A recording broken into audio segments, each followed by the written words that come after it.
Are your trees stressed out right now? My name's Eli Hall. I'm with AMS Landscaping out of Phoenix, Arizona. And on the 21st of June this year, 2021, we had the Arizona Cooperative Extension and the Arizona Community Tree Council of Arizona. They got together with a couple other organizations and put out an urban tree stress alert.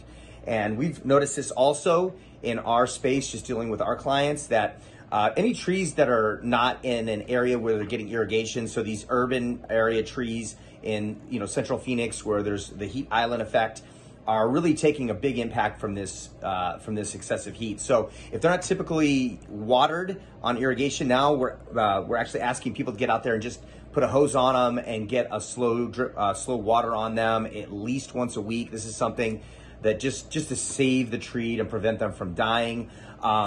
And just, some symptoms to be on the look for, out on the look for when you're seeing this type of effect on trees: yellow, brown, or graying leaves, dropping or curled leaves. During the summertime, we don't really have a lot of leaf shed during this time of year.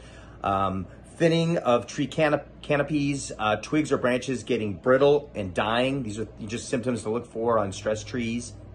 Where to water? You want to water around the tree's active root zone. So this area starts around the outer edge of the tree canopy and extends out to twice or more the width of that canopy. So when to water? The best time to water is in the evening if you can. But listen, these trees are really in some stress mode. So if you can put a slow water on them, it's just so urgent that you do so. But if you can do them in the evening, it's always best. How long to water? You want to get the water to run a slow, like put a hose on them really slow, so it's just kind of drizzling out, and this will help the water get a deeper penetration. You may need to water for a few hours to get this deep penetration at least once a week, and more so during these stressful times. So maybe 2-3 times a week, maybe even more, just to get it through this rough patch, depending on how bad the tree is.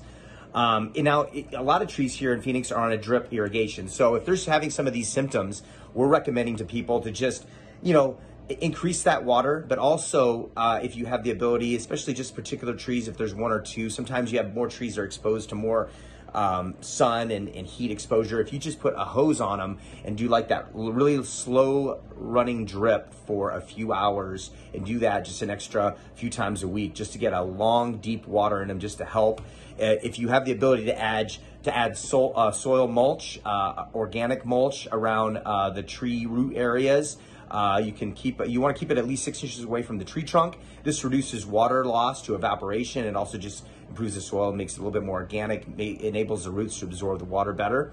And tree trunks, this is another thing. Tree trunks are, if they get exposed to severe sunlight, can be, the bark can actually get sunburned. I see this a lot. You see this with citrus trees. That's why they paint the tree trunks yellow when they lift up the canopies.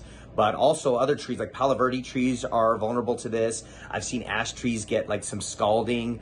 So you just want to be cautious of that also, and just be looking for that discoloring and damage of the tree trunk, the tree bark. So hopefully this was helpful. If you have any other questions, feel free to contact us, AMSLandscaping at azlawns.com. Please subscribe to our YouTube page and follow us on Facebook at AMS Landscaping, and check out our Instagram and Twitter pages at AZLawns. Make it a great day.